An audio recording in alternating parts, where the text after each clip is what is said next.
இந்த அருமையான வாக்குத்தத்தங்கள் நிறைந்த சங்கீதத்தை நாம் படித்து வருகிறோம். இந்த சங்கீதத்தை பாடுகிறோம், இவை அறிந்திருக்கிறோம். இதில் உள்ள வாக்குத்தத்தங்கள் நமக்கு அருமையாக தெரிகிறது. ஆனாலும் இவைகள் ஏன் சில நேரங்களில் நம்முடைய வாழ்க்கையிலே நடப்பதில்லை என்பதை குறித்து அநேக நேரத்திலே நாம் சந்தேகிப்பது உண்டு, இல்லையா? சங்கீதம் 91 மிகப்பெரிய வாக்குத்தத்தங்களை கொடுக்கிறது. ஆனால் எல்லா நேரத்திலும் எல்லாருக்கும் இது நடப்பதில்லையே என்று நாம் அதை குறித்து குழப்பம் அடைகிறோம். இது உண்மைதானா என்று. ஏன் நடப்பதில்லை என்பதற்கு காரணங்களை நாம் சுட்டிக்காட்டி வந்திருக்கிறோம். எப்படி நடக்கும் என்பதையும் நாம் இந்த சங்கீதத்தை படிக்கிறதிலிருந்து சுட்டிக்காட்டி வந்திருக்கிறோம். இப்பொழுது இந்த சங்கீதத்திலே 11, 12 வசனங்களை வாசிப்போம். 11, 12 வசனங்களை நாம் வாசிப்போம். ஆகையால் உன் வழிகளில் எல்லாம் உன்னை காக்கும்படி உனக்காக தம்முடைய தூதர்களுக்கு கட்டளையிடுவார். உன் பாதம் கல்லில் இடராதபடிக்கு அவர்கள் உன்னை தங்கள் கைகளில் ஏந்தி கொண்டு போவார்கள். இன்றைக்கு தேவதூதர்கள் தேவனுடைய மக்களுக்கு அளிக்கும் பாதுகாப்பை குறித்து பேச விரும்புகிறேன். தேவதூதர்களால் தேவனுடைய மக்களுக்கு கொடுக்கப்படும் பாதுகாப்பு குறித்து இந்த காலை வேளையிலே பேச விரும்புகிறோம். தேவதூதர்கள் இருக்கிறார்கள் என்பதிலே சந்தேகமே இல்லை. நாம் தேவதூதர்களை காணாததினால் அநேக நேரத்தில் அவர்கள் இருக்கிறார்களா என்பதை குறித்து அநேக நேரத்தில் சந்தேகம் எழும்புகிறது. ஆனால் இந்த உலகத்திலே நாம் பார்க்கிறவைகள் மட்டுமல்ல, நாம் கண்களால் காணாதவைகளும் கூட, கோடிக்கணக்கான கண்களால் காணாத தேவதூதர்கள் நம்மை சுற்றி இருக்கிறார்கள் என்று வேதவசனம் நிச்சயமாய் போதிக்கிறது. எபிரேயர் 13:2 திருப்போம் ஒரு நிமிஷம். எபிரேயர் 13:2. கோடிக்கணக்கான தேவதூதர்கள் நம்மை சுற்றி இருக்கிறார்கள். நாம் காண்பதில்லை, ஆனால் அவர்கள் இருக்கிறார்கள் என்பதை நாம் அறிய வேண்டியது அவசியம். என்றால் காண்கிறவைகள் மட்டும்தான் உண்மையாக இருக்கிறது என்று நினைத்துக் கொண்டிருக்கிறோம். காணாத அநேக தேவதூதர்கள் நம்மை சூழ்ந்து கொண்டிருக்கிறார்கள். வேதம் அதை திட்டவட்டமாய் போதிக்கிறது. அந்நியரை உபசரிக்க மறவாதிருங்கள், 2ஆம் வசனம். அதனாலே சிலர் அறியாமல் தேவதூதரையும் உபசரித்ததுண்டு. அந்நியரை உபசரிக்க மறவாதிருங்கள், அதனாலே சிலர் அறியாமல் தேவதூதர்களையும் உபசரித்ததுண்டு. சிலர் தேவதூதர்களை சந்தித்திருக்கிறீர்கள், உங்களிலே சிலர் கூட சந்தித்திருப்பீர்கள் என்று நினைக்கிறேன். தேவதூதர்கள் உங்களிடத்தில் வந்திருக்கலாம், உங்களுடைய வாழ்க்கையிலே தலையிட்டிருக்கலாம். தேவதூதர்கள் நீங்கள் சந்தித்திருக்கக்கூடும், உபசரித்தும் இருக்கக்கூடும். ஆனால் அவர்கள் தேவதூதர்கள் என்று நீங்கள் அறியாமல் இருப்பீர்கள். எல்லாருக்கும் ஒரு மாதிரி இருக்குதா? நம்ம எப்போ சந்திச்சோம் நடந்திருக்க கூடும். வேதவசனம் சொல்லுகிறது, அந்நியரை உபசரிக்க தவறாதிருங்கள். ஏனென்றால் அப்படி சிலர் தேவதூதர்களையும் உபசரித்தது உண்டு. அவர்களுக்கு தெரியாது, யாரோ அந்நியர் என்று நினைத்துக் கொண்டிருக்கிறார்கள், ஆனால் அவர்கள் தேவதூதர்களை உபசரித்திருக்கிறார்களாம். இப்படி உங்களுடைய வாழ்க்கையில் நடந்திருக்க கூடும். எபிரேயர் 1ஆம் அதிகாரம் திருப்புவோம், கடைசி வசனம். ரட்சிப்பை சுதந்திரிக்க போகிறவர்கள் நிமித்தமாக ஊழியம் செய்யும்படிக்கு அவர்கள் எல்லாரும் அனுப்பப்படும் பணிவிடை ஆவிகளாய் இருக்கிறார்கள் அல்லவா? தேவதூதரை குறித்து சொல்லுகிறது இந்த வசனம். தேவதூதரை குறித்து சொல்லப்பட்ட இந்த வசனத்திலே ரட்சிப்பை சுதந்திரிக்க போகிறவர்கள் நிமித்தமாக ஊழியம் செய்யும்படிக்கு, அதாவது ரட்சிப்புக்கு சுதந்திரராக ஆகிற மக்களுக்கு ஊழியம் செய்யும்படிக்கு அவர்கள் எல்லாரும் அனுப்பப்படும் பணிவிடை ஆவிகளாய் இருக்கிறார்கள் அல்லவா? தேவதூதர்கள் ரட்சிக்கப்படுகிறவர்களுக்கு, ரட்சிப்பை சுதந்திரித்துக் கொள்ளுகிறவர்களுக்கு, எத்தனை பேர் ரட்சிப்பை இன்றைக்கு சுதந்திரித்துக் கொண்டிருக்கிறீர்கள்? ரட்சிப்பை சுதந்திரித்துக் கொண்டிருக்கிறவர்களுக்கு பணிவிடை செய்யும்படியாக அனுப்பப்பட்ட ஆவிகள். வேதவசனம் அதை திட்டவட்டமாக நமக்கு போதிக்கிறது. சங்கீதக்காரன் அதைத்தான் சொல்லுகிறார், அதை அவர் நம்புகிறார். உன் வழிகளிலெல்லாம் உன்னை காக்கும்படியாக உனக்காக தம்முடைய தூதர்களுக்கு கட்டளையிடுவார் என்று சொல்லுகிறார். ஆண்டவர் தூதர்களுக்கு கட்டளையிடுவாராம் நம்மை காக்கும்படியாக.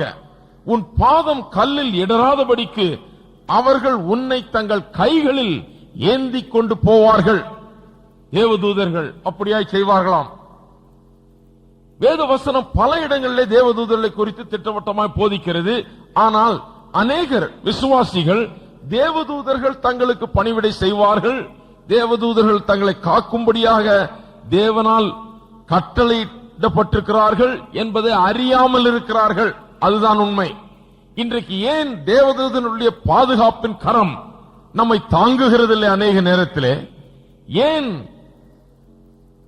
வழிகளெல்லாம் நம்மை காக்கும்படி கொடுக்கப்பட்ட தேவதூதர்கள் அநேக நேரத்திலே கிரியை செய்ய விடாமல் நாம் தடுத்து விடுகிறோம்? நம்முடைய அவநம்பிக்கையின் மூலமாக, நாம் விசுவாசியாததன் மூலமாக, அதை எதிர்பார்க்காததன் மூலமாக, அதை உரிமை பாராட்டதன் மூலமாக நாம் அப்படி தேவதூதர்களின் பணிவிடையை நாம் ஏற்றுக்கொள்ளாதவர்களாகிறோம். தேவதூதர்கள் பணிவிடை செய்ய ஆயத்தமாயிருக்கிறார்கள். இன்றைக்கு நம்முடைய கண்கள் திறக்கப்பட வேண்டும். எதற்கு? தேவதூதர்கள் இருக்கிறார்கள் என்பதை காண்பதற்கு, விசுவாசிப்பதற்கு, அவர்கள் நமக்கு பணிவிடை செய்யும்படியாக இருக்கிறார்கள் என்பதை நாம் நம்புவதற்கு நம்முடைய கண்கள் திறக்கப்பட வேண்டும். நம்மை காக்கும்படியாக நம்மை சூழ்ந்து கொண்டிருக்கிறார்கள் என்கிறதை புரிந்து கொள்வதற்கு நம்முடைய கண்கள் திறக்கப்பட வேண்டும். நாம் அதை இன்றைக்கு ஆவிக்குரிய சத்தியமாய் காண வேண்டும். உண்மையிலேயே தேவதூதர்கள் இருக்கிறார்கள், என்னை காக்கும்படியாக, என்னை கையில் ஏந்தும்படியாக, என்னை ஆபத்திலிருந்து விலக்கி காக்கும்படியாக இருக்கிறார்கள் என்பதை நாம் விசுவாசிக்க ஆரம்பிக்க வேண்டும். கண்கள் திறக்கப்பட வேண்டும். ஆகையால் தான் பிரசங்கிக்கிறேன். ஏன் காக்கிறதில்லை சில வேளையிலே? ஏனென்றால் நாம் அதை, அந்த ஊழியத்தை, தேவதூதருடைய அந்த ஊழியத்தை நாம் பாராட்டுகிறதில்லை, அதை எதிர்பார்க்கிறதில்லை, அதை ஒரு பொருட்டாக எண்ணுகிறதில்லை, அதை விசுவாசிக்கிறதில்லை. தேவனுடைய மக்கள் தேவதூதருடைய ஊழியத்தை அனுபவித்திருக்கிறார்கள் என்று வேதவசனம் திட்டவட்டமாக நமக்கு போதிக்கிறது. 2 ராஜாக்களுக்கு திருப்புவோம், 6ஆம் அதிகாரம். இங்கு மிகவும் சுவாரஸ்யமான ஒரு சம்பவம் நடக்கிறதை காண்கிறோம். எலியா தீர்க்கதரிசியினுடைய வாழ்க்கையிலே சுவாரஸ்யமான ஒரு சம்பவம். எலியா தீர்க்கதரிசியை பிடிப்பதற்காக எதிரியின் ராணுவம் அவரை சூழ்ந்து கொண்டிருக்கிறது. படுத்து தூங்கிவிட்டு எழுந்திருக்கிறார் காலையிலே. எதிரியின் ராணுவம் அவரை சூழ்ந்து கொண்டிருக்கிறது, பிடித்துக் கொண்டு போகும்படியாக. எலியா தீர்க்கதரிசியின் வேலைக்காரன் அதிகாலமே எழுந்திருக்கிறார். வாசிப்போம் 15ஆம் வசனம். தேவனுடைய மனுஷனின் வேலைக்காரன் அதிகாலமே எழுந்து வெளியே புறப்படுகையில் இதோ ராணுவமும் குதிரைகளும் ரதங்களும் பட்டணத்தை சுற்றி கொண்டிருக்க கண்டான். அப்பொழுது வேலைக்காரன் அவனை நோக்கி, தீர்க்கதரிசியை நோக்கி, ஐயா, என் ஆண்டவனே, என்ன செய்வோம் என்றான். அதற்கு அவன், பயப்படாதே, அவர்களோடு இருக்கிறவர்களை பார்க்கிலும் நம்மோடு இருக்கிறவர்கள் அதிகம் என்றான். அப்பொழுது எலிசா விண்ணப்பம் பண்ணி, கர்த்தாவே, இவன் பார்க்கும்படி இவன் கண்களை திறந்தருளும். வேலைக்காரனுக்காக எலிசா தீர்க்கதரிசி ஜெபிக்கிறார். இவன் பார்க்கும்படி இவன் கண்களை திறந்தருளும் என்றான். உடனே கர்த்தர் அந்த வேலைக்காரன் கண்களை திறந்தார். இதோ எலிசாவை சுற்றிலும் அக்கினிமயமான குதிரைகளாலும் ரதங்களாலும் அந்த மலை நிறைந்திருக்கிறதை அவன் கண்டான். உண்மை சம்பவம். வேலைக்காரன் எழுந்து பார்க்கிறான். பட்டணத்தை சுற்றி குதிரைகளும், குதிரை வீரர்களும், ராணுவ வீரர்களும், ரதங்களும், குதிரைகளும் சுற்றி கொண்டிருக்கிறதை காண்கிறான். பயந்து அலறி தீர்க்கதரிசியிடத்தில் வந்து, ஐயா, ஆண்டவரே, என்ன செய்வோம், இப்படி சூழ்ந்து கொண்டிருக்கிறார்களே என்று வந்து சொல்லும் போது எலிசா தீர்க்கதரிசி சொல்லுகிறார், அவர்களோடு இருக்கிறவர்களை பார்க்கலும் நம்மோடு இருக்கிறவர்கள் அதிகம். அவர்களோடு இருக்கிறவர்களை பார்க்கலும் நம்மோடு இருக்கிறவர்கள். யோசித்து பாருங்க, ஒரு தேசத்தின் ராணுவம் வந்து சுற்றி கொண்டிருக்கிறது பட்டணத்தை சுற்றி. ஆயிரக்கணக்கான போர் வீரர்கள், குதிரைகள், ரதங்கள் சுற்றி கொண்டிருக்கிறது. எலிசா பார்க்கிறார். அவர் சொல்லுகிறார், அவர்களோடு இருப்பதை காட்டில் நம்மோடு இருக்கிறவர்கள் அதிகம் என்று சொல்லுகிறார். எதை பார்த்தார்? வான சேனைகள், தேவனுடைய போர் வீரர்களாகிய இந்த தேவ தூதர்கள் எலிசாவையும் தேவனுடைய மக்களையும் பாதுகாக்கும்படியாக அதிகமாய் கூடி வந்திருக்கிறதை எலிசா கண்டார். வேலைக்காரனால் அதை காண முடியவில்லை. எலிசா ஜெபிக்கிறார், ஆண்டவரே இவன் கண்களை திறந்தருளும், இவன் பார்க்க வேண்டுமே என்று சொல்லி ஜெபிக்கிறார். அந்த வேலைக்காரனுடைய கண்கள் திறக்கப்படுகிறது. அவனும் அதை காண்கிறான். என்னத்தை காண்கிறான்? அக்கினிமயமான குதிரைகளும் ரதங்களும் அந்த மலையை சுற்றி நிரப்பப்பட்டிருக்கிறது, இவர்களை பாதுகாக்கும்படியாக என்கிறதை நான் காண்கிறான். அந்த காலத்திலேயே கூட, பழைய ஏற்பாட்டின் காலத்திலேயே கூட தேவதூதர்கள் தேவனுடைய மக்களை பாதுகாப்பதிலே தீவிரமாயிருந்தார்கள். தேவனால் கட்டளையிட்டு அனுப்பப்பட்ட தூதர்கள் சில நேரங்களிலே சேனையாய் வந்து, பெரும் சேனையாய் வந்து ராணுவத்திடத்திலிருந்தே மக்களை காக்கக்கூடிய வேலைகளை செய்திருக்கிறார்கள் என்பதை காண்கிறோம். அநேக நேரங்களில் தனிப்பட்ட முறையில் வந்து அநேகரை விடுவித்தார்கள் என்பதையும் பிறகு நாம் காண்போம். இப்படி தேவதூதர்கள் இருக்கிறார்கள். எலிசாவை சுற்றி இருந்தது போல ஆயிரக்கணக்கான தூதர்கள் நம்மை சுற்றி நின்று கொண்டிருந்தாலும் நம்முடைய கண்கள், நம்முடைய விசுவாசம், நாம் அறிந்திருக்கிற சத்தியம் அதை நமக்கு சரியாக போதிக்காவிட்டால் அப்படி இருக்கிறார்கள் என்பதை நாம் விசுவாசிக்க முடியாது. நம்முடைய ஆபத்தின் நேரத்திலேயும் தேவதூதர்கள் நம்மை சூழ நின்று பாதுகாக்கிறார்கள். அதில் சந்தேகமே கிடையாது. அதை நீங்கள் எதிர்பார்க்க வேண்டும். நீங்கள் அதை சொல்ல வேண்டும். என்னத்தை சொல்ல வேண்டும்? சங்கீதம் 91 சொல்லப்பட்டிருக்கிற அந்த வார்த்தைகளை சொல்ல வேண்டும். என் வழிகளெல்லாம் என்னை காக்கும்படியாக தம்முடைய தூதர்களுக்கு அவர் கட்டளையிடுகிறார். எனக்காக அவர் கட்டளையிடுகிறார். என் பாதம் கல்லில் இடராதபடி அவர்கள் கைகள் என்னை ஏந்தி கொள்வார்கள் என்கிற வாக்கு தத்தத்தை நீங்கள் சொல்ல வேண்டும். அதை விசுவாசிக்க வேண்டும். உங்களுக்காக இருக்கிற தேவதூதர்களை நீங்கள் விசுவாசிக்க வேண்டும். இந்த தேவதூதர்களை பற்றி அநேக காலமாக ஒன்றுமே வேத சாஸ்திரிகள், வேத வல்லுநர்கள் படிக்காமல் இருந்தார்கள், ஆராயாமல் விட்டுவிட்டார்கள். அநேக வருஷங்களாக இந்த தேவதூதர்களை பற்றி அந்த காரியத்தையே ஆராயாமல் விட்டுவிட்டார்கள். ஏன் என்பதற்கு பல காரணங்கள் உண்டு. ஒன்று, பழங்காலத்திலே இதை ஆராய ஆரம்பித்தவர்கள் சின்ன சின்ன ட்ரிவியல் கொஸ்டியன்ஸ், ஒண்ணுக்கு உதவாத கேள்விகளை கேட்க ஆரம்பித்தார்கள். எப்போ தேவதூதர்கள் உருவாகின நிமிஷத்திலிருந்து எத்தனை நிமிஷம் வரைக்கும் அவன் விழாம இருந்தது, எப்ப விழுந்தது, சில வினாடிகளிலே விழுந்ததுன்னு சிலர் பேச ஆரம்பிச்சிட்டாங்க. அப்புறம் ஒரு தேவதூதனுக்கு இங்க இருந்து அமெரிக்கா போவதற்கு எவ்வளவு நேரம் ஆகும், இப்படியெல்லாம் வேண்டாத கேள்விகள், ஒன்னுத்துக்கு உதவாத கேள்விகளை கேட்டு தேவதூதர்களை பற்றி ஆராய்கிறோம், படிக்கிறோம் என்று சொல்லி ஒன்றுத்துக்கும் உதவாத கேள்விகளை கேட்டு கேட்டு அதை உண்மையாக படிக்க வேண்டும் என்று விரும்புகிறவர்கள் இதை படிக்க வேணாம், இதை விட்டுருவோம் பேசாம விட்டுட்டாங்க. இரண்டாவதாக, ரோமன் கத்தாலிசிசம், கத்தோலிக்க மதத்தினர் தேவதூதர்களை ஆராதிக்க ஆரம்பித்தார்கள். தேவதூதர்களை ஆராதிக்க ஆரம்பித்து அவர்களை மேன்மைப்படுத்தி பரிசுத்தவான்களையும் தேவதூதர்களையும் தேவனை ஆராதிப்பது போலவே நாம் ஆராதிக்கலாம் என்கிற ஒரு முறைமையை கொண்டு வந்து தேவதூதர்களை ஆராதிக்கிற ஒரு ஒழுங்கை கொண்டு வந்தார்கள். அப்படி வந்தவுடன் புராட்டஸ்டன்ட் மதத்தை சேர்ந்தவர்கள் இந்த தேவதூதர்களை இவர்கள் ஆராதிக்கிறார்களே என்று சொல்லி அதை எதிர்க்கிறவர்களாய் மாறி தேவதூதர்கள் ஆராதிக்கப்படுவதால் இனிமே அவர்களை பற்றி படிக்க கூடாதுன்னு சொல்லி விட்டுட்டாங்க. பேசாம நம்ம ஆட்கள் இவர்கள் ஆராதிக்க கூடாது என்பது கரெக்ட் தான், சரிதான். ரோமன் கத்தோலிக்க மதம் வருவதற்கு முன்பதாகவே தேவதூதர்களை ஆராதிக்கிற காரியம் ஏற்கனவே நடந்து வந்தது என்று நாம் வேத வசனத்திலே பார்க்கிறோம். கொலோசையர் 2 அதிகாரம் 18 வசனத்திலே தேவதூதர்களை ஆராதிக்க கூடாது என்று வேத வசனம் திட்டவட்டமாய் சொல்லுகிறது. ஏனென்றால் அங்கே தேவதூதர்களை ஆராதிக்கிறவர்கள் அவர்கள் அப்பவும் இருந்திருக்கிறார்கள், ஆகையால் தான் அப்படி சொல்லப்பட்டிருக்கிறது. தேவதூதர்களை ஆராதிப்பது சரியல்ல என்று வேதவசனம் திட்டவட்டமாக போதிக்கிறது.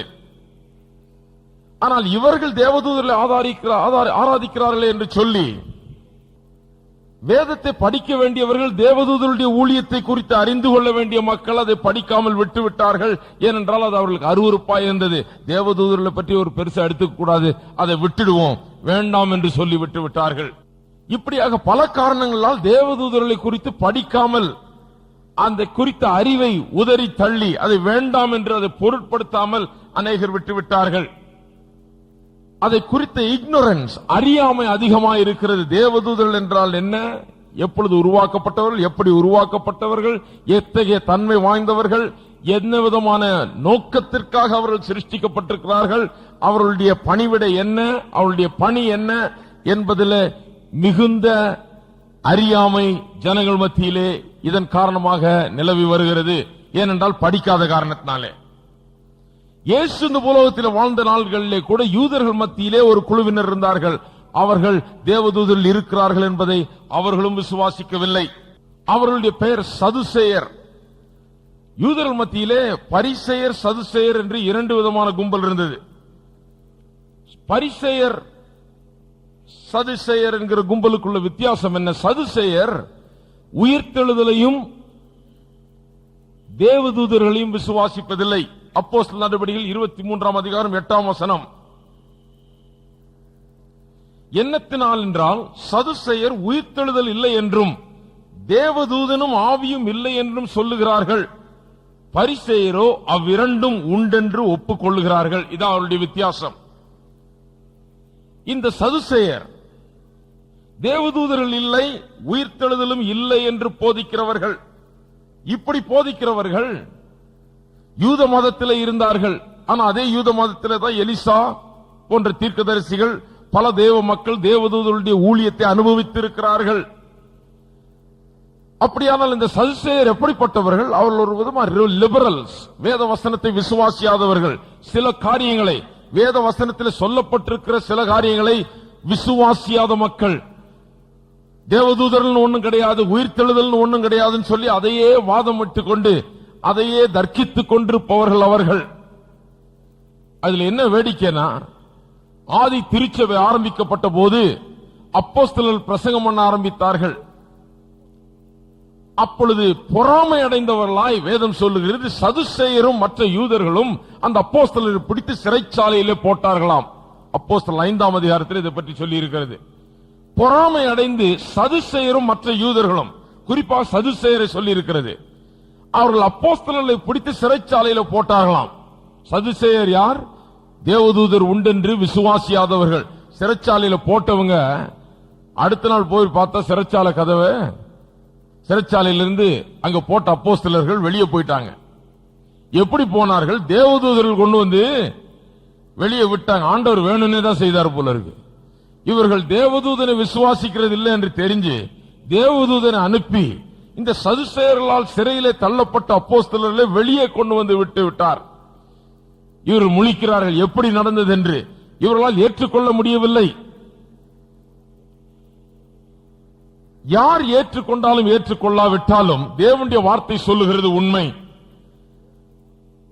உண்மையாகவே தேவதூதர்கள் நம்மை பாதுகாக்கிறார்கள் என்று நாம் விசுவாசிக்க வேண்டும் என்றால் ஒரு காரியத்தை நாம் கவனிக்க வேண்டும். வேத புத்தகத்திலிருந்து இயேசு தேவதூதர்கள் இப்படியாய் பணிவிடை செய்கிறார்கள் என்று விசுவாசித்தாரா? இயேசு விசுவாசித்தாரா? இயேசு அதை எதிர்பார்த்தாரா?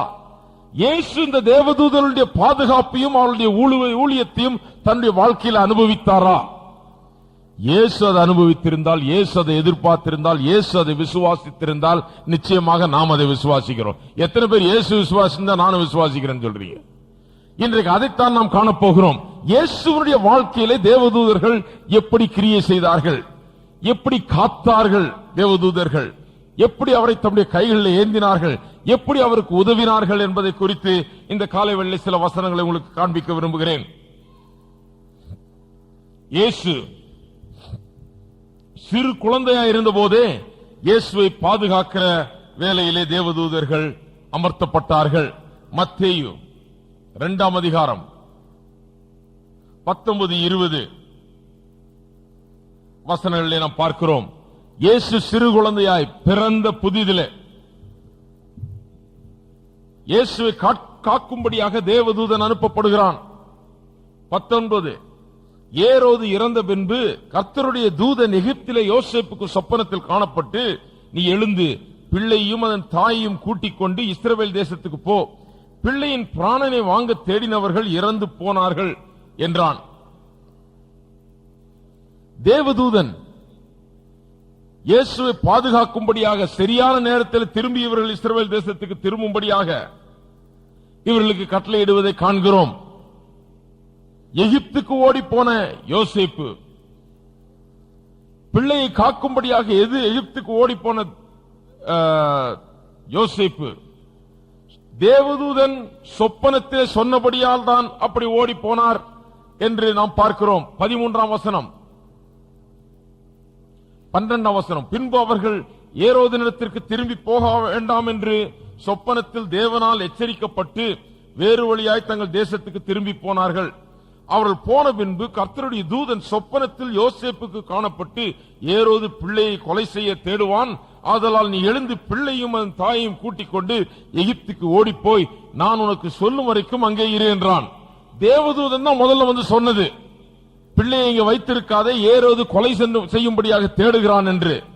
பிள்ளையை தூக்கிட்டு ஓடுகிறார்கள் எகிப்துக்கு. அங்கே வைத்து சில காலம் பிள்ளையை காக்கிறார்கள். கொஞ்ச நாட்களுக்கு பிறகு தேவதூதன் திரும்பவும் வந்து பிள்ளையை நீ கூட்டிக் கொண்டு இஸ்ரவேலுக்கு திரும்பலாம் என்று சொல்லுகிறார்.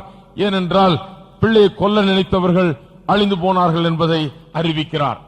தேவதூதன், காக்கிற தேவதூதன், காக்கும்படியாக, குழந்தையை காக்கும்படியாக சகல உதவிகளையும் செய்யும்படியாக அனுப்பப்பட்ட தேவதூதன் அங்க இயேசுவை காக்கும்படியாய் கிரியை செய்கிறதை நாம் காண்கிறோம். இயேசு சிறு குழந்தையாய் இருந்த போதே, இயேசு ஊழியத்திலே நுழைந்தவுடன் தேவதூதருடைய அந்த பராமரிப்பு, அந்த ஊழியம் இயேசுவுக்கு இருந்தது என்பதை நாம் காண்கிறோம். சங்கீதம் 91 எத்தனை பேர் விசுவாசிக்கிறீர்கள்? தேவதூதர்கள் உங்கள் கைகளில் ஏந்தி தாங்குவார்கள், உங்கள் வழிகள் எல்லாம் உங்களை காக்கும்படியாக அவர்கள் கட்டளையிடப்பட்டிருக்கிறார்கள் என்பதை எத்தனை பேர் விசுவாசிக்கிறீர்கள்? விசுவாசிக்காவிட்டால் பிசாசை கேளுங்கள், பிசாசு விசுவாசிக்கிறான். இந்த வசனத்தை பிசாசு கோட் பண்றான். சங்கீதம் 91, 11, 12 வசனங்கள், தேவதூதர்கள் உன்னை கைகளில் ஏந்துவார்கள், உன்னை காப்பார்கள் என்கிற வசனத்தை பிசாசு தெரிஞ்சு வச்சிருந்து பிசாசு இயேசுவுக்கு சொல்றான். நம்ப முடியுதா? இதுக்குன்னு ஒரு தனி பிரசங்கம் ஒரு நாள் பண்ணதான் போறேன் நான். பிசாசு சொன்ன சத்தியம், அவன் சொல்ற சத்தியம் தெரிஞ்சிருந்தாலே போதும், நம்ம பெரிய ஆளா இருப்போம். பிசாசு அநேக நேரத்தில் அவன் பயத்திலேயே பல உண்மைகளை பேச ஆரம்பிக்கிறான். அவனுக்கு தெரியும் தேவதூதர்கள் பாதுகாக்கிறார்கள் என்று, தேவதூதர்கள் தாங்குகிறார்கள் இவரை என்று பிசாசுக்கு தெரியும். பிசாசு தான் ஏரோதின் மூலமாக குழந்தைகளை கொல்ல தேடினவன். அந்த பிசாசின் திட்டத்தை தேவதூதன் முன்னதாக அறிவித்து அவர்களை தப்ப வைத்து திரும்பவும் பத்திரமாக கொண்டு வந்து சேர்க்கிறார். பிசாசுக்கு இது தெரியும். அந்த பிசாசு தான் இன்றைக்கு இயேசுவை சோதிக்க பார்க்கிறான். பார்ப்போம். மத்தேயு 4ஆம் அதிகாரம் 6ஆம் வசனம். இயேசு உபவாசம் இருந்த பிறகு, 40 நாட்கள் உபவாசம் இருந்த பிறகு இயேசுவினிடத்தில் பிசாசு வருகிறான், சோதிக்கிறான். முதல் என்ன சொல்லுகிறான்? இந்த கல்களை அப்பமாக மாற்றும் என்று சொல்லுகிறான். பசியா இருக்கிற இயேசுவினிடத்தில் கல்ல அப்பமா மாற்றும் என்று சொல்லுகிறான். இயேசு முடியாது என்று சொல்லிவிடுகிறார். அப்பத்தினால் மாத்திரமல்ல, மனுஷன் தேவனுடைய வாயிலிருந்து புறப்படுகிற ஒவ்வொரு வார்த்தையினாலும் பிழைப்பான் என்று சொல்லி அவனை தோற்கடிக்கிறார். இரண்டாவது சோதனை, ஆலயத்தின் உப்பரிகையின் மேல கொண்டு போறான். மேல ஆலயத்துக்கு மேல ஏறிட்டான். இங்கிருந்து குதின்றான். இப்போ எங்க இருந்து? ஆலயத்தின் மேல இருந்து குதியும். கவனியுங்கள் 6ஆம் வசனம். நீ தேவனுடைய குமாரனே ஆனால் தாழ குதியும், ஏனெனில் தம்முடைய தூதர்களுக்கு உம்மை குறித்து கட்டளையிடுவார், உமது பாதம் கல்லில் இடராதபடிக்கு அவர்கள் உம்மை கைகளில் ஏந்தி கொண்டு போவார்கள் என்பதாய் எழுதியிருக்கிறது என்று சொன்னான். சில விசுவாசிகளை விட பிசாசு நல்ல வேதத்தை படிச்சிருக்கிறான். எழுதி இருக்குதுன்னு அவனுக்கு தெரியுது. உம்முடைய பாதம் கல்லில் இடராதபடி தேவதூதர்கள் வந்து உம்மை தாங்கிக் கொண்டு போவார்கள் என்று எழுதியிருக்கிறதே என்று சொல்லுகிறான். இதுல சொல்லுகிறதுல ஒரு சின்ன பொய்யையும் புகுத்திடுறான். தமிழ்ல அது அவ்வளவு சரியா வரல, ஆங்கிலத்தில் அது ரொம்ப நல்லா வந்திருக்கு. Lest at any time you dash your foot against the stone. எந்த நேரத்திலாவது உன்னுடைய கால்கள் இடராதபடிக்கு என்று சொல்லி அவன் சொல்லுகிறான். ஆனால் ஆங்கிலத்தில் பார்ப்பீர்கள் என்றால் 91ஆம் சங்கீதத்திலே lest at any time என்று சொல்லவில்லை, lest you dash your foot against the stone தான் சொல்லி இருக்குது.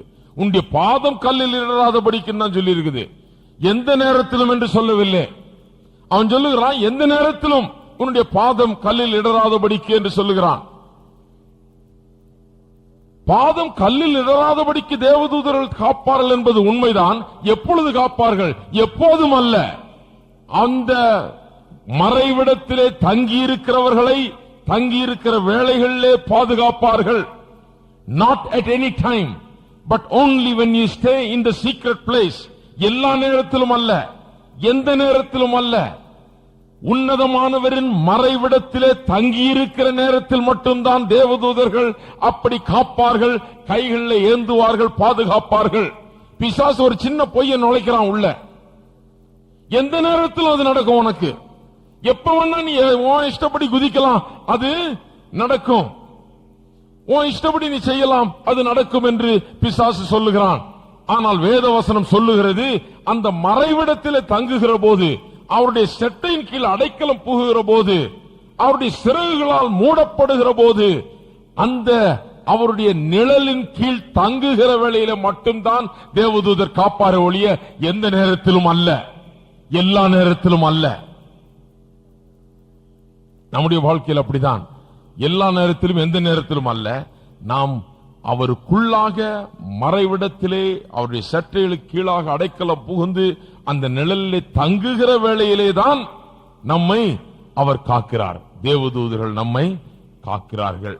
பிசாசு சொல்றான் எந்த நேரத்திலும் அது நடக்கும், நீ எப்படி இருந்தாலும் பரவாயில்ல, நீ பாட்டு கல் அப்பமாக்கி சாப்பிடு, தேவனுடைய சித்தத்தை செய்தாலும் பரவாயில்ல, செய்யாட்டியும் பரவாயில்ல, நீ எப்படி வாழ்ந்தாலும் பரவாயில்லை, நீ என்ன செய்தாலும் பரவாயில்ல, எந்த நேரத்திலும் உன்னுடைய பாதம் கல்லில் இடராதபடிக்கு தேவதூதர்கள் உன்னை வந்து தாங்குவார்கள் என்று. தாங்க மாட்டார்கள், அதுதான் உண்மை.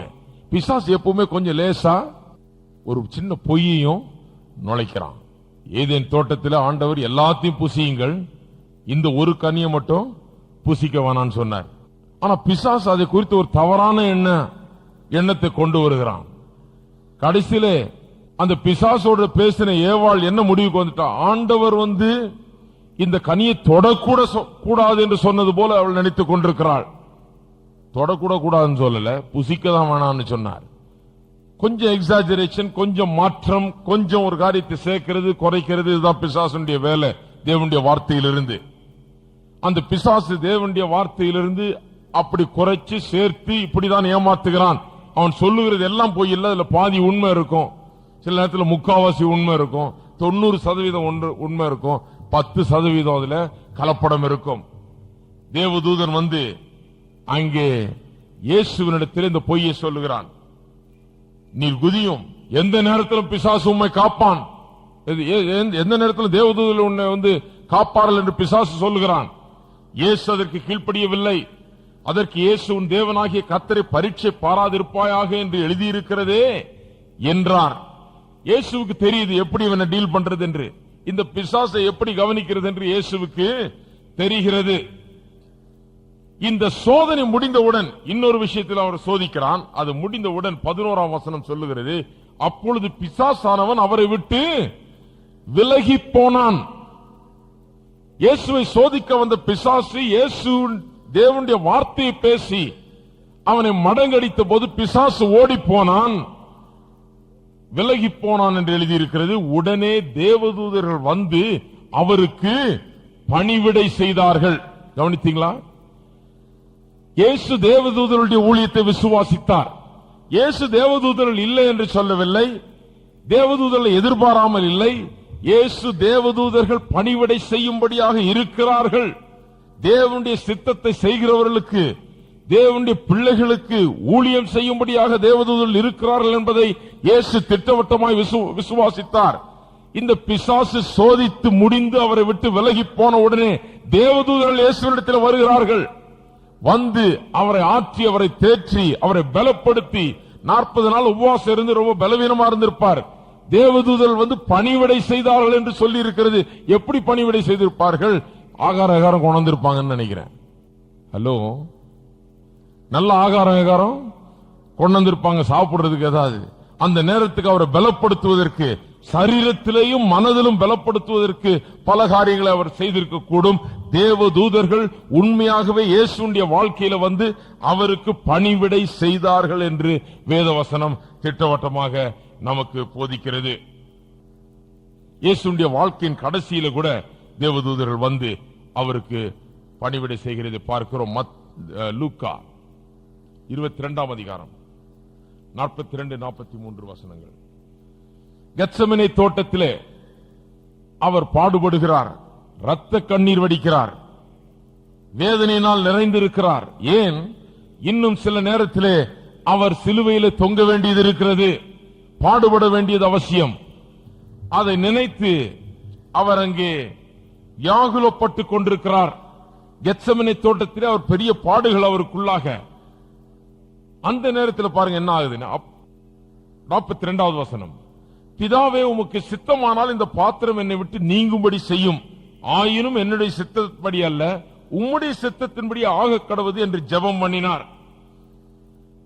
கொஞ்ச நேரம் அந்த இடத்திலே வியாகுலம், வேதனை தாங்காமல், ஐயோ நான் எப்படி படுவது ஆண்டவரே, உமக்கு சித்தமானால் இந்த பாத்திரம் என்னை விட்டு நீங்கும்படி செய்யும் என்று கொஞ்ச நேரம், ஒரு வினாடி ஆண்டவருடைய சித்தத்திற்கு விரோதமாய் அல்லது ஆண்டவருக்கு சித்தத்துக்கு மாறாக ஒன்று செய்து விடலாம் என்று எண்ணினார். சிலுவைக்கு போகாமல் இருந்தால் என்ன, பாடுபடாமல் இருந்தால் என்ன என்று ஒரு வினாடி அப்படி எண்ணி அதை பேச ஆரம்பித்தார். உமக்கு சித்தமானால் இந்த பாத்திரம் என்னை விட்டு நீங்கும்படி செய்யும் என்று தன்னுடைய வருத்தத்திலே, வேதனையில அப்படி பேச ஆரம்பிக்கிறார். ஆனா கொஞ்ச நேரத்தில் சுதாரிச்சுக்கிட்டார். ஏன்? அவருக்கு ஆண்டவருடைய சித்தத்தை தவிர வேற செய்து பழக்கமே கிடையாது. அது எவ்வளவு கஷ்டமா இருந்தாலும் ஆண்டவருடைய சித்தத்தை தான் செய்வேன் என்று முதல்ல இருந்து செய்துகிட்டே வர்றார். தன்னுடைய வாழ்நாள் முழுவதும் ஆண்டவருடைய சித்தத்தை தொடர்ந்து செய்து கொண்டே வருகிறார்.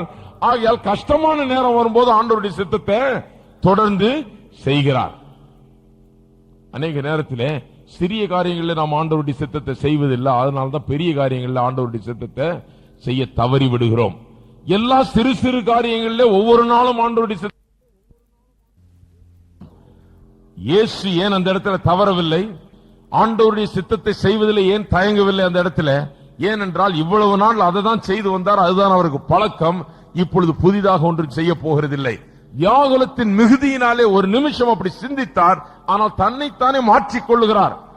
ஆயினும் என்னுடைய சித்தத்தின்படி அல்ல, உம்முடைய சித்தம் ஆக கடவுது என்று பிதாவினிடத்தில் ஒப்படைக்கிறார். அப்படி சொன்ன உடனே அடுத்த வசனம் பாருங்க. அப்பொழுது வானத்திலிருந்து ஒரு தூதன் தோன்றி அவரை பலப்படுத்தினான். எவ்விதத்தில் பலப்படுத்தி இருப்பான் யோசித்து பாருங்கள். அங்க என்ன பிரச்சனை? இயேசுவுக்கு உள்ளத்திலே ஒரு வியாகுலம், வேதனை, உள்ளத்திலே ஒரு சஞ்சலம், கண்ணீர் விடுகிறார், வியாகுலத்தின் மத்தியில் இருக்கிறார். தேவதூதன் வந்து பலப்படுத்தினான் சொன்னா எப்படி பலப்படுத்திருப்பான்? 40 நாள் உபவாசத்துக்கு பிறகு சாப்பாடு கொண்டு வந்திருப்பான். இந்த இடத்துல என்ன செய்திருப்பான்? தேவதூதன் வந்து அவருடைய உள்ளத்தை தேற்றி இருப்பான், உள்ளத்தை பலப்படுத்தி இருப்பான். தேவதூதன் வந்து உள்ளத்தில் பேசி அவரை தைரியப்படுத்தி இருப்பான் என்று நான் விசுவாசிக்கிறேன். தேவதூதன் வந்து கலங்கி போயிருந்த, வேதனையோடு இருந்த, கண்ணீரோடு இருந்த இயேசுவை, சஞ்சலத்தில் இருந்த இயேசுவை உள்ளத்திலே தேற்றி அவரை பலப்படுத்தி இருப்பான். எத்தனை பேர் விசுவாசிக்கிறீங்க? அதே போல உங்களுக்கு நடக்கும், நிச்சயமா நடக்க முடியும்.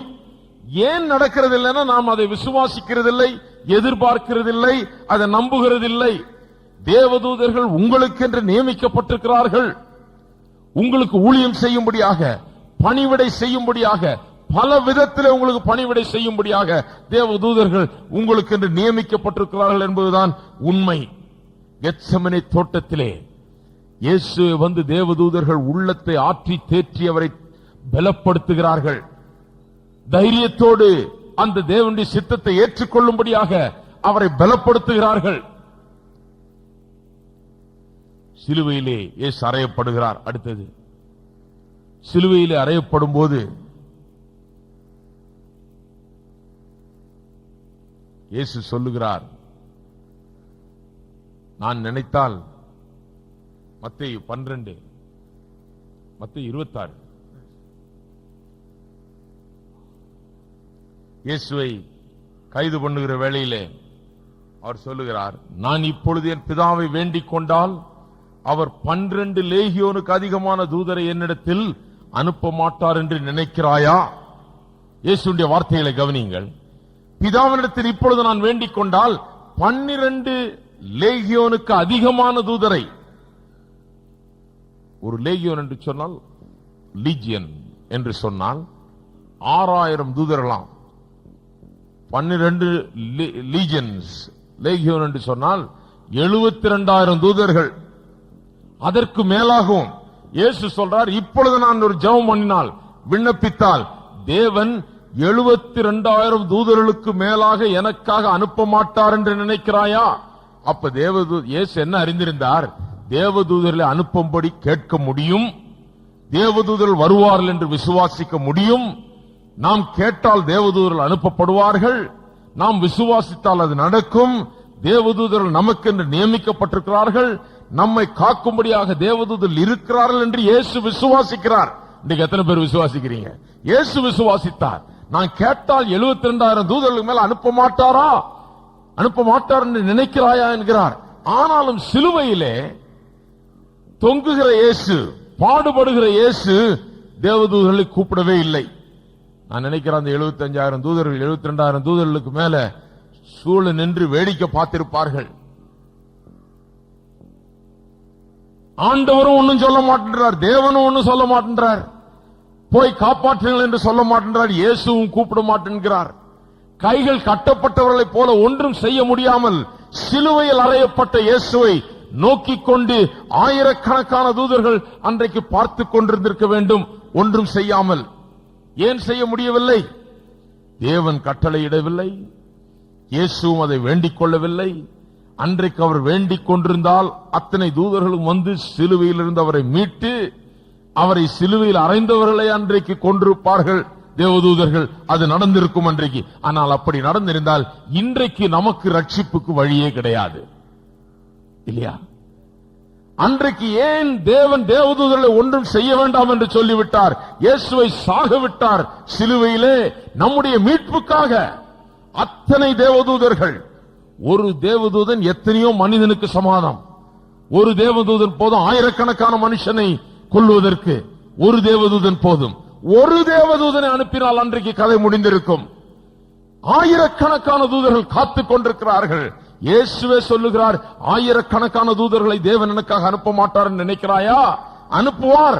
ஆனால் நான் கேட்க போகிறதில்லை, தேவன் அதை அனுப்ப போகிறதில்லை. பிதாவுடைய சித்தம் நிறைவேற வேண்டும். சிலுவையில் நான் மரித்து ரத்தத்தை சிந்த வேண்டும், மனுக்குலம் ரட்சிக்கப்பட வேண்டும் என்று சொல்லி சிலுவையிலே தொங்க விட்டார், பாடுபட விட்டார். அங்கே ரத்தத்தை சிந்த அனுமதித்தார் ஆண்டவர். இயேசு தன்னையே ஒப்பு கொடுத்தார், பாடுபடும்படியாக, அறையப்படும்படியாக, சாகும்படியாக. தேவதூதர்கள் அன்றைக்கு ஒன்றும் செய்ய முடியவில்லை, காத்துக் கொண்டிருக்கிறார்கள். ஒரு கட்டளையும் இல்லை, தேவதூதர்களுக்கு விளங்கல. இந்த சிலுவையில் அறையப்படுகிற காரியங்கள், இந்த மீட்பின் பணி தேவதூதர்களுக்கு விளங்கவில்லை. அவர்களுக்கு வியப்பு, ஏன் நாம் இவரை காப்பாற்ற முடியவில்லை, ஏன் இவரை காப்பாற்றும்படியாக கட்டளை கொடுக்கப்படவில்லை, ஏன் இவர் இப்படி மரிக்க வேண்டும் என்று அங்கே விழித்துக் கொண்டிருக்கிறார்கள். ஆனால் தேவதூதர்களுக்கு மறுபடியுமாக பணி கொடுக்கப்படுகிறது, இயேசுவுக்கு உதவி செய்யும்படியாக. பிறகு எப்போ உதவி செய்யறாங்க? அவருடைய உயிர்த்தெழுதலிலே உதவி செய்கிறார்கள்.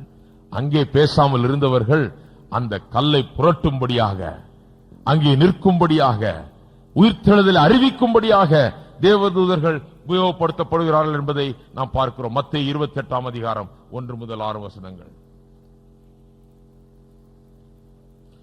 ஓய்வு நாள் முடிந்து வாரத்தின் முதலாம் நாள் விடிந்து வருகையில் மகதலேனா மரியாளும் மற்ற மரியாளும் கல்லறையை பார்க்க வந்தார்கள். அப்பொழுது பூமி மிகவும் அதிரும்படி கர்த்தருடைய தூதன் வானத்திலிருந்து இறங்கி வந்து வாசலில் இருந்த கல்லை புரட்டி தள்ளி அதன் மேல் உட்கார்ந்தான். கொஞ்சம் கற்பனை பண்ணி பாருங்க. சிலுவையில் அறையப்படும் போது பார்த்து கொண்டிருந்த தூதர்கள் ஏன் இப்படி இவர் சாக வேண்டும் என்று, தேவகுமாரன் சாக வேண்டும் என்று வியந்து பார்த்து கொண்டு நாம் எதுவும் செய்ய முடியுமா என்று ஏங்கிக் கொண்டிருந்த தேவதூதர்கள் சாகிறதை கண்டார்கள். அவர்களுக்கு அது புரியவில்லை. ஆனால் உயிர்த்தெழும் போது ஆண்டவர் அவர்களுக்கு கட்டளை இடுகிறார், கல்லை புரட்டு என்று சொல்லி. அந்த தேவதூதனுக்கு எவ்வளவு வேகம் வந்திருக்கும் பாருங்க. கொல்லும் போது பார்த்து கொண்டிருந்த தூதன் இறங்கி வந்து பூமி அதிர்கிற விதத்தில், அதிர்ச்சி அளிக்கிற விதத்தில் இறங்கி வந்து கல்லை புரட்டி போட்டு அதன் மேலே உட்காருகிறான். அவனுடைய ரூபம் மின்னல் போலவும் அவனுடைய வஸ்திரம் உறைந்த மலையைப் போல வெண்மையாகவும் இருந்தது. காவலாளர் அவனுக்கு பயந்ததினால் திடுக்கிட்டு செத்தவர்கள் போலானார்கள். பார்த்த பயத்திலேயே செத்தவர்கள் போனார்கள். தூதன் அந்த ஸ்திரீகளை நோக்கி, நீங்கள் பயப்படாதிருங்கள், சிலுவையில் அறையப்பட்ட இயேசுவை தேடுகிறீர்கள் என்று அறிவேன். அவர் இங்கே இல்லை, தாம் சொன்னபடியே உயிர் தெழுந்தார். கர்த்தரை வைத்த இடத்திலே வந்து பாருங்கள். சிலுவையில் அறையப்பட்ட போது ஏன் பாதுகாக்க முடியவில்லை என்று ஏங்கிக் கொண்டிருந்த தூதர்களுக்கு இந்த திருப்தி கிடைக்கிறது. கல்லை புரட்ட, கல்லின் மேல் உட்கார, அங்கு வருகிறவர்களுக்கு இயேசு, சிலுவையில் அறையப்பட்ட இயேசு உயிர் தெழுந்தார் என்று அறிவிக்க, அவருடைய உயிர்த்தெழுதலை சொல்ல அவர்களுக்கு அந்த பாக்கியம் கிடைத்தது. தேவதூதர்கள் உண்மையாகவே நம்முடைய வாழ்க்கையிலையும் கிரியை செய்கிறார்கள். இயேசு அதை விசுவாசித்தார். தேவதூதர்களை கூப்பிடுவேன், கூப்பிட்டால் தேவன் அனுப்புவார் என்று அவர் விசுவாசித்தார். தேவதூதர்கள் தமக்காக வைக்கப்பட்டிருக்கிறார்கள் என்பதை தேவன் விசுவாசித்தார். ஒரு சில உதாரணங்களை சொல்லுகிறேன். தேவதூதர்கள் எப்படி பரிசுத்தவான்களுக்கு உதவினார்கள் என்பதை குறித்து ஒரு சில உதாரணங்களை உங்களுக்கு துரிதமாக சொல்லுகிறேன். ஷாத்ராக், மேஷாக், ஆபேத்நேகோ என்கிற தேவனுடைய மனுஷர்கள் அந்த ராஜா செய்து வைத்திருந்த சிலைக்கு எதிராக பணிந்து குனிந்து வணங்க சம்மதமில்லாமல் நின்றபோது அவர்கள் அக்னியிலே தள்ளப்பட்டார்கள். எரிகிற சூளையிலே அவர்கள் தள்ளப்பட்ட போது அங்கே ராஜா பார்க்கும்போது அந்த 3 பேர் மட்டுமல்ல, 4வது ஒரு ஆள் நிற்கிறார். அவருடைய சாயல் தேவனுடைய குமாரனுடைய சாயலுக்கு ஒப்பாய் இருக்கிறது. அந்த தேவதூதன் 4வது மனிதர், 4வது ஆள் ஒருவர் அங்கே உள்ளே புகுந்து அந்த தீயின் ஒரு சேதமும் அவர்களை அணுகாமல் பாதுகாத்தார் என்று தானியேல் 3ஆம் அதிகாரத்திலே 24-28 வசனங்களிலே வாசிக்கிறோம். ஒரு சேதமும் அணுகாமல் அவர்களை பாதுகாத்தார் என்று வாசிக்கிறோம். தானியேல் 3ஆம் அதிகாரம் 24 முதல் 28 வசனங்கள், 27-28 மட்டும் வாசிக்கிறோம். தேசாதிபதிகளும் அதிகாரிகளும் தலைவரும் ராஜாவின் மந்திரிகளும் கூடி வந்து அந்த புருஷனுடைய சரீரங்கள் மேல் அக்கினி பலன் செய்யாமலும் அவருடைய தலைமையில் கருகாமலும் அவருடைய சால்வைகள் சேதப்படாமலும் அக்கினியின் மனம் அவர்களிடத்தில் வீசாமலும் இருந்ததை கண்டார்கள். அப்பொழுது நேபுகாத்நேச்சார் வசனித்து, ஷாத்ராக், மேஷாக், ஆபேத்நேகோ என்பவருடைய தேவனுக்கு ஸ்தோத்திரம், அவர்கள் தங்களுடைய தேவனை தவிர வேறொரு தேவனையும் சேவித்து பணியாமல் அவரையே நம்பி ராஜாவின் கட்டளையை தள்ளி தங்கள் சரீரங்களை ஒப்பு கொடுத்ததினால் அவர் தமது தூதனை அனுப்பி தம்முடைய தாசரை விடுவித்தார். விசுவாசிகள் நான் ஒன்னு சொல்றேன், அவிசுவாசிகள் விசுவாசிக்கிறாங்க. தேவன் தம்முடைய தூதர்களை அனுப்பி தம்முடைய தாசர்களை விடுவிக்கிறார் என்று யார் விசுவாசிக்கிறது? அவிசுவாசி. உலகத்தில் இருக்கிறவன் விசுவாசிக்கிறான். இதுக்குதான் சொல்றேன், பிசாசு சொல்ற சத்தியத்தையும் அவிசுவாசி சொல்ற சத்தியத்தையும் பிரசங்கம் பண்ணணும். பிசாசு சொல்ற சத்தியத்தையும் அவிசுவாசி சொல்ற சத்தியத்தையும் ஒன்னா போட்டு பார்த்தா விசுவாசிக்கிறது அதை விட ரொம்ப கம்மியா இருக்கும், குறைவா இருக்கும். அவர்கள் நிறைய விசுவாசிக்கிறார்கள். அவிசுவாசி, தேவனற்ற மனுஷன் ஒருவன் சொல்லுகிறான், உங்களுடைய தேவன் தேவ தூதரை அனுப்பி உங்களை பாதுகாத்தார் என்று அவன் சொல்லுகிறான். எத்தனை பேர் இன்றைக்கு விசுவாசிக்கிறீர்கள் தேவன் தம்முடைய தூதரை அனுப்பி நம்மை பாதுகாக்கிறார் என்று? உங்களுடைய வாழ்க்கையில் அதை எதிர்பார்க்கலாம். உங்களுடைய ஆபத்தான சூழ்நிலைகளிலே, உங்களுடைய பிரச்சனைகளிலே, உங்களுடைய ஆபத்தான நேரங்களிலே நீங்கள் தேவதூதர்கள் வந்து உங்களுக்கு உதவுவார்கள், உங்களை காப்பார்கள், கையில ஏந்துவார்கள் என்பதை விசுவாசிக்க வேண்டும், அதை எதிர்பார்க்க வேண்டும். இன்னொரு சம்பவம் தானியேலிலே சொல்லப்பட்டிருக்கிறது. 6ஆம் அதிகாரத்திலே சிங்கக்கவியிலே போடப்பட்ட தானியேல், சிங்கக்கவியில போட்டு தானியேல் நல்லா தூங்குறாரு. அவர் போட்ட ராஜாவுக்கு தான் தூக்கம் வரல. இன்னைக்கு ராத்திரி மியூசிக்கும் வேணான்ட்டாரு, சாப்பாடு வேணான்ட்டாரு, ஒண்ணுமே வேணாம், எனக்கு சோறு வேணாம், இசையும் வேணாம், என்ன தாளாட்டம் வேணாம், ஒன்று வேணாம் அப்படின்னு சொல்லி ரொம்ப வருத்தத்தோட போய் படுக்கிறார். அவர் அவனை காப்பாற்ற வேண்டும் என்றுதான் நினைத்தார். ஒன்னும் முடியல, போட்டாச்சு, சிங்கக்கவியில போட்டாச்சு, என்ன ஆகுதோ என்று எண்ணிக்கொண்டிருக்கிறார். ஆனா அவரே சொல்லுகிறார், உன்னுடைய தேவன் உன்னை காப்பார் என்று, நீ வணங்குகிற தேவன் உன்னை காப்பார் என்று அந்த ராஜா சொல்லுகிறார். வாசிப்போம் 21, 22 வசனங்கள். 6ஆம் அதிகாரம் 21, 22 வசனங்கள். அப்பொழுது தானியேல், ராஜாவே, காலையில ராஜா வந்துடுறார், சீக்கிரமா எழுந்து தானியேலுக்கு என்ன ஆச்சுன்னு காலையில வந்து பார்க்கிறார். அப்பொழுது தானியேல், ராஜாவே, நீர் என்றும் வாழ்க, சிங்கங்கள் என்னை சேதப்படுத்தாதபடிக்கு தேவன் தம்முடைய தூதனை அனுப்பி அவைகளின் வாயை கட்டி போட்டார். பெரிய தேவனுடைய தாசர்கள், பக்தர்கள், தேவனை உண்மையாகவே விசுவாசித்தவர்கள் தேவன் தம்முடைய தூதர்களை அனுப்பி காக்கிறார் என்பதை நிச்சயமாய் விசுவாசித்தார்கள். தானியேல் சொல்லுகிறான், தேவன் தம்முடைய தூதனை அனுப்பி வாயை கட்டி போட்டார் என்று தானியேல் சாட்சியிடுகிறான். 23. அப்பொழுது ராஜா தன்னில் மிகவும் சந்தோஷப்பட்டு தானியேலை கெபியிலிருந்து தூக்கிவிடச் சொன்னான். அப்பொழுது தானியேல் கெபியிலிருந்து தூக்கிவிடப்பட்டான். அவன் தன் தேவன் பேரில் விசுவாசித்திருந்தபடியால் அவனில் ஒரு சேதமும் காணப்படவில்லை. விசுவாசித்திருந்தபடியால், எல்லாரும் சொல்லுவோம், விசுவாசித்திருந்தபடியால் ஒரு சேதமும் காணப்படவில்லை. நான் சொன்னேன் இல்லையா, அந்த தேவன் நம்மை சுற்றி என்ன போடுகிறார்? வேலி போடுகிறார். அந்த வேலி எப்படி நிக்குது?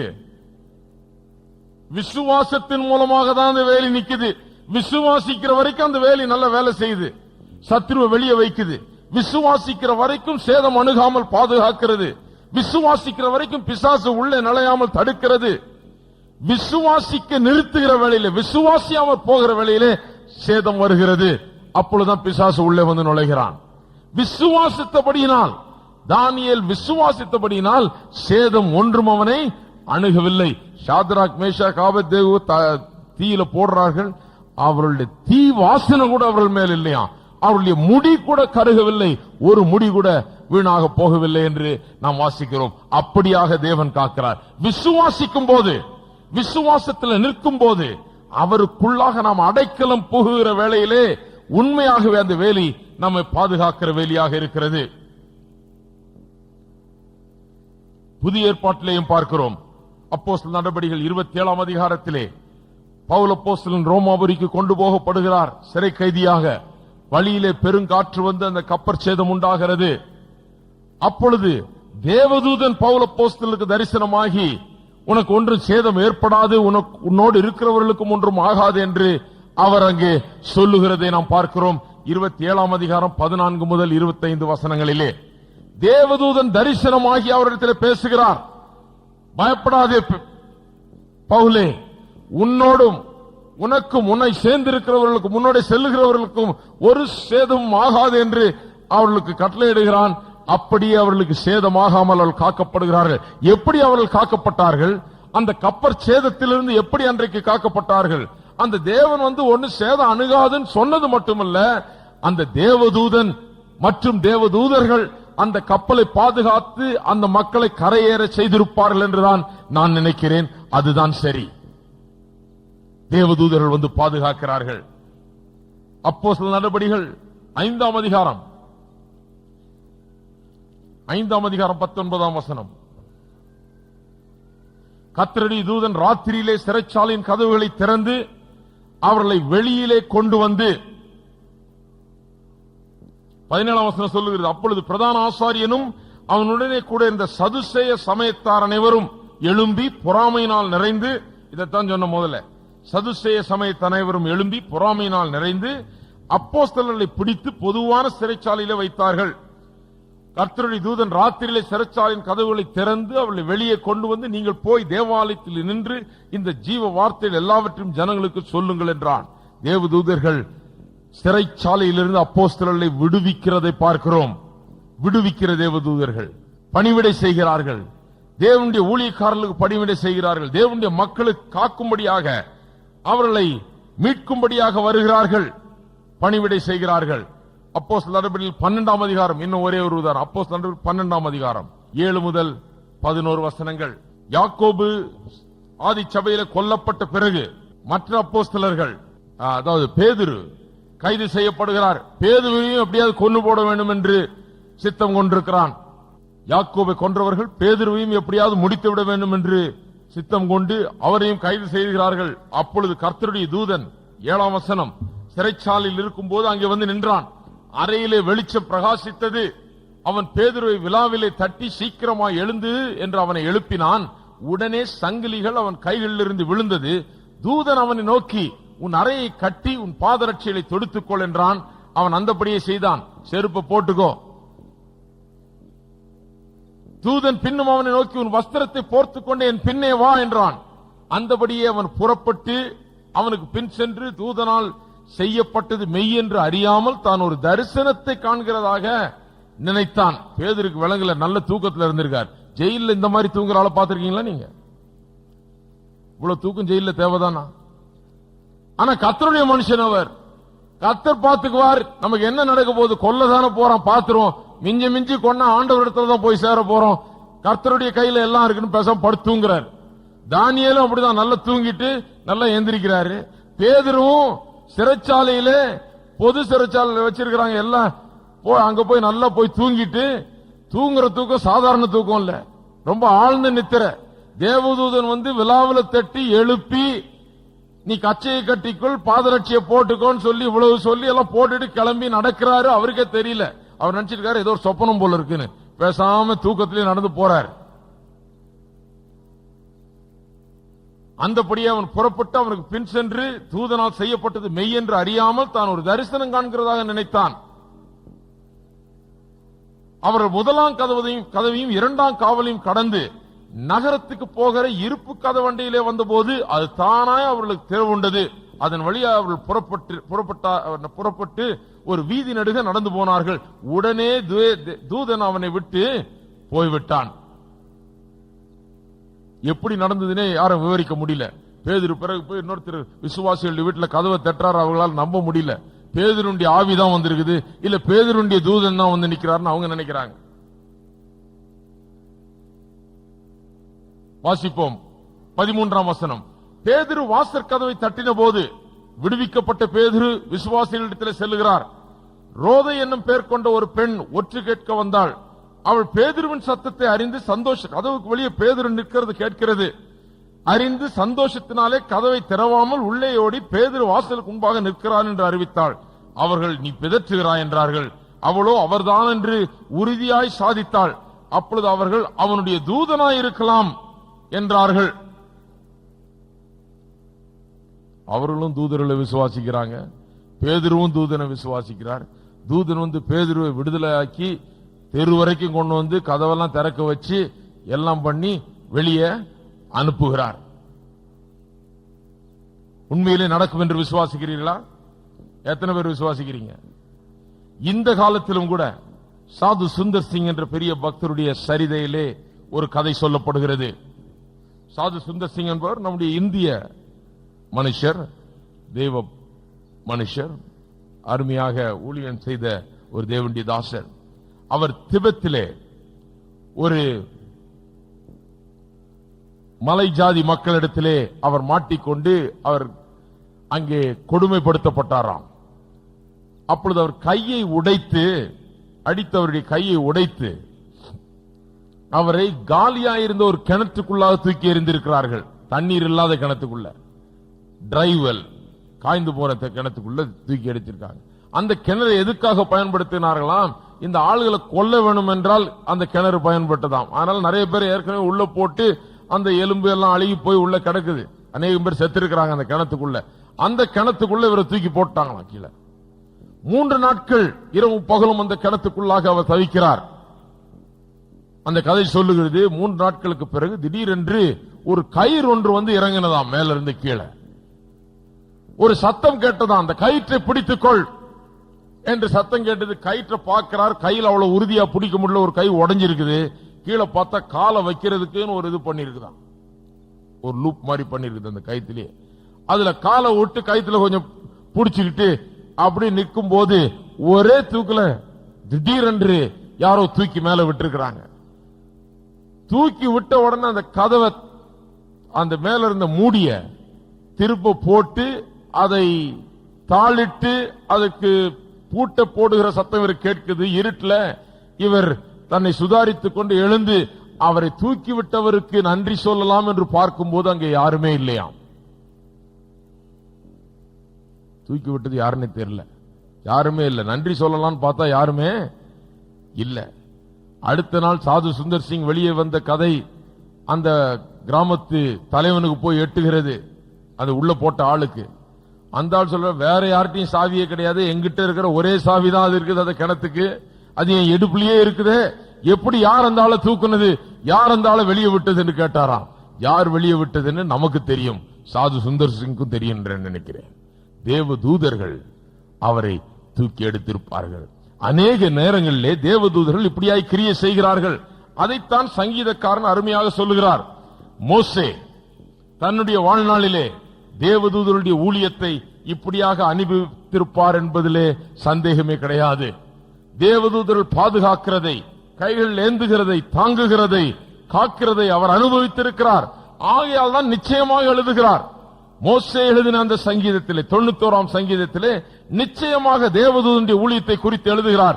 தேவதூதர்கள் காப்பார்கள் என்று, உன் வழிகள் எல்லாம் உன்னை காக்கும்படியாக உனக்காக தம்முடைய தூதர்களுக்கு கட்டளையிடுவார். எத்தனை பேர் அதை இன்றைக்கு உண்மையாகவே விசுவாசிக்கிறீர்கள்? கட்டளையிடுவாரா? எல்லாரும் சொல்லுவோம், என் வழிகள் எல்லாம் என்னை காக்கும்படியாக எனக்காக தம்முடைய தூதர்களுக்கு தேவன் கட்டளையிடுவார். தேவதூதர்களை விசுவாசிக்கிறேன், அவர்கள் இருக்கிறார்கள், பணிவிடை செய்கிறார்கள், எனக்காக போரிடும்படியாக தேவனால் அனுப்பப்பட்டவர்கள், எனக்கு உதவி செய்யும்படியாக எப்போதும் காத்துக் கொண்டிருக்கிறார்கள். ஹல்லேலூயா! உண்மையா விசுவாசிக்கிறீங்களா? அதை எதிர்பாருங்கள். தேவதூதர்கள் உங்களை பாதுகாக்கும்படியாக எதிர்பாருங்கள். நமக்கே சில நேரத்தில் நம்ம தேவதூதர்ல பார்த்ததில்லை, ஆனா நினைக்கிறேன் அநேக நேரத்தில் தேவதூதன் கிரியை செய்திருக்கிறார். நான் சொன்னேன், நியூ இயர் அன்னைக்கு புது வருஷ துவக்கத்திலே சொன்னேன், காரில் வந்து கொண்டிருக்கிறேன், தூங்கி கொண்டு வர்றேன், என்னுடைய தம்பி ஓட்டி கொண்டு வர்றார். அவருக்கும் பாவம் தூக்கம், நல்லா ஓட்டுவார், நம்பி உட்காரலாம். அவருக்கு நல்ல தூக்கம் வந்துருச்சு, அவரும் அப்படியே லேசா தள்ள ஆரம்பிச்சிருச்சு. திடீரென்று எங்கிருந்து எழுந்துச்சேன்னு தெரியல, ரொம்ப ஆழ்ந்த தூக்கத்தில் இருந்தேன், அப்படியே நல்லா தலனி போட்டு தூங்கிட்டு இருக்கேன். நான் திடீர்னு இப்படி எழுந்து உட்கார்ந்து அவ்வளவுதான் பார்த்தா நேரம் எதிர்க்க லாரி, கொஞ்சம் ஒரு 2 செகண்ட் தான் வந்து அடி நொறுக்கி இருப்பாங்க காரை, சின்ன மாருதி காரு அப்பளம் மாதிரி நொறுக்கி இருக்கும். 2 வினாடி தான் போதும், பார்த்தேன் அவ்வளவுதான், பிடிச்சி ஸ்டேரிங்க பிடிச்சி இழுத்துட்டேன் இந்த பக்கம். அது இழுத்த உடனே இது ஒரு 90 கிலோமீட்டர் வேகத்தில் போயிட்டு இருக்கோம் நினைக்கிறேன், இல்ல அதிகமாக போயிருந்தாலும் போயிருக்கும். அவ்வளவு வேகத்தில் போயிருந்த காரை பிடிச்சி இழுத்த என்ன ஆகுறது, அது இந்த பக்கம் போய் விருன்னு போய் ஒரு இதுல போய் டமால்னு மோதி நின்ன மாதிரி இருந்து, எனக்கு என்ன ஆச்சுன்னு தெரியல. என்னமோ ஆயிடுச்சுன்னு நினைச்சு நான் பதறி போய் பக்கத்துல பாக்குறேன், என் தம்பிக்கும் ஒன்னும் ஆகல, ஒண்ணுமே ஆகல. என்னன்னு பார்த்தா ஒரு பெரிய வைக்கல் புதர், இவ்வளவு பெரிய புதர், இவ்வளவு உயரத்துக்கு இருக்கு. வைக்கல ரோடு ஓரமா கொட்டி வச்சிருக்காங்க இவ்வளவு உயரத்துக்கு. அதுக்குள்ள போய் கார் அப்படியே சொருவிட்டு நிக்குது, ஒண்ணுமே ஆகல, ஒரு ஸ்கிராட்ச் கூட இல்ல. அப்படியே பின்னால எடுத்து திரும்பி ஓட்டிட்டே வந்துட்டோம். ஒரு ஆள் இறங்கி பார்த்துட்டு லாரிக்காரங்களாம் பின்னால் நிறுத்திட்டாங்க. சார் செத்திருக்கணும், எப்படியோ தப்பிச்சிட்டீங்கன்றாரு. எப்படி தப்பிச்சோன்னு அவருக்கே விளங்கல. போற வழியெல்லாம் லாரி தலைகுப்புற கவுந்து விதவிதமா கவுந்து கிடக்கும். ரோடுகளில் பாத்தீங்கன்னா முறுக்கிக்கிட்டு கவுந்துக்கிட்டு பள்ளத்துல விழுந்து பிரிட்ஜ் மேல இருந்து விழுந்து, நான் பார்க்கும்போது நினைக்கிறேன் ரொம்ப டேலண்டடா இருப்பாங்க போல இருக்கு இப்படி விழுறதுக்கு. காட்டுத்தனமா ஓட்டி அங்கங்க விழுந்து அடிபட்டு நொறுங்கி கிடப்பார்கள். அவன் பார்த்து சொல்றான், என்ன சார் எப்படியோ தப்பிச்சிட்டீங்க நீங்க அப்படின்னு கை காமிச்சிட்டு சொல்றான், எப்படியோ தப்பிச்சிட்டீங்க நீங்க, ஆச்சரியமா இருக்குது. நாங்க போய் அந்த கார் அந்த புல்ல போய் சொருகின போது காரை விட்டு இறங்கலான்னு பாக்குறேன், இறங்க முடியல. பக்கத்துல பெரிய மரம், அந்த மரத்தை கொஞ்சம் ஒரு 5-6 இன்ச்சில் மிஸ் பண்ணிருப்போம்னு நினைக்கிறேன். கதவை திறக்க முடியல, அவ்வளவு கிட்ட இருக்குது மரம். அந்த மரத்தில் அடிபட்டு இருந்தா அவ்வளவுதான், நொறுங்கி இருக்கும் காரு. இன்றைக்கு நினைச்சு பார்த்தா உண்மையாகவே தேவதூதர்கள் தான் இருக்கணும். இருந்தாலும் ஆச்சரியப்படுறதுக்கு கிடையாது. தேவதூதர்கள் நம்மை காக்கும்படியாக கட்டளையிடப்பட்டிருக்கிறார்கள். அது உண்மை. அதை நாம் எதிர்பார்க்க வேண்டும், அதை உரிமை பாராட்ட வேண்டும், அதற்காக கர்த்தரை ஸ்தோத்திரிக்க வேண்டும், அதை விசுவாசிக்க வேண்டும், அந்த விசுவாசத்திலே நாம் ஜீவிக்க வேண்டும். தேவதூதர்கள் நம்மை காக்கிறார்கள் என்பதை அறிந்து ஜீவிக்க வேண்டும். உன் பாதம் கல்லில் இடராதபடிக்கு அவர்கள் உன்னை தங்கள் கைகளில் ஏந்தி கொண்டு போவார்கள். நிச்சயமாக அதை விசுவாசிக்கிறீங்களா? எல்லாரும் எழுந்து நிற்போம்.